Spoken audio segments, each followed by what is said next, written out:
one point, life kind of stopped. Everything was forbidden, or at least limited. The world said no to almost everything. Not a great time for a wedding. But Milena and Ethan planned their wedding long before the doom and gloom. Milena is Bulgarian, Ethan is American. Naturally, there were already plans made for American relatives to travel to Bulgaria. Flights booked, prepaid, all in. It became clear that Ethan's family couldn't join the party. The hardest no to deal with.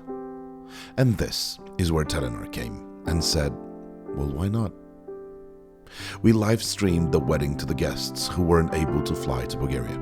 Not only were all of them present, they held speeches, laughed, and some had their long-awaited mother and son dance.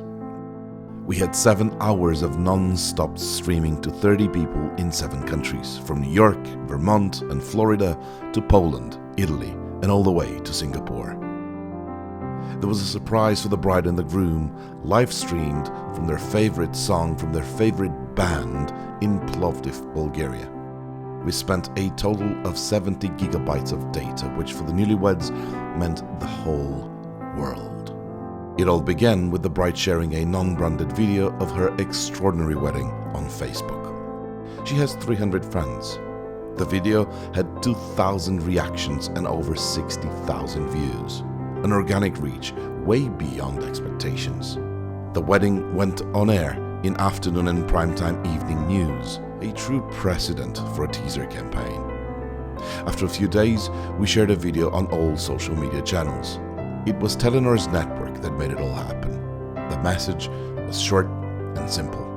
When the world says no, Telenor's network says yes. And saying yes at a wedding, well, that is important. The reach of the Facebook video post was enormous.